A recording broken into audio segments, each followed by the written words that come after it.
যেই রেসিপিটাই বানানো হোক না কেন বাড়িতে তোমাদের সাথে শেয়ার না করলে কিন্তু একদম ভালো লাগে না। তো আজকে মা বানিয়েছিল দুপুরবেলায় টমেটো মাখার একটা রেসিপি। দুপুরবেলা কিন্তু ভাত টাত সব খাওয়া হয়ে গেছিলো, আর তারপরেই আমার ছেলে বায়না করলো টমেটো মাখা খাবে। তো দেখো ও একটু টমেটো মাখা খাওয়ার জন্য কিভাবে বায়না করছে। কি করবি? দিদুনকে বলো না মা, এগুলো একটু মাখিয়ে দিতে খাবো। কি এগুলো? এগুলো টমেটো, চিনি আর লঙ্কা। বাবা, লঙ্কা দিয়ে খাবি? আচ্ছা, দিদনের কাছে নিয়ে যা, দেখ দিদন কি করছে। একটু তেঁতুল দিই, ভালো লাগবে। আর দিদুন আমাকে একটু তেঁতুল দাও তো। ভালো।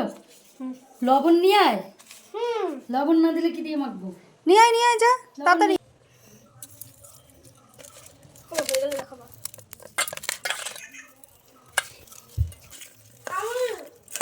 তুই কেটেছিস এগুলো?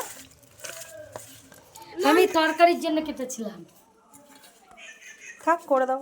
ও মনে হয় চিনি দিয়ে নিয়ে এসছে। হ্যাঁ হ্যাঁ, আসছি, দাঁড়াও দিদুন।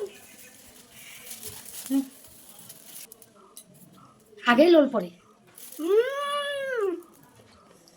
তো দুপুরবেলা করে কিন্তু আমিও খেয়ে নিলাম কিছুটা পরিমাণে টমেটো মাখা। দারুণ হয়েছিল খেতে, সত্যিই বলছি।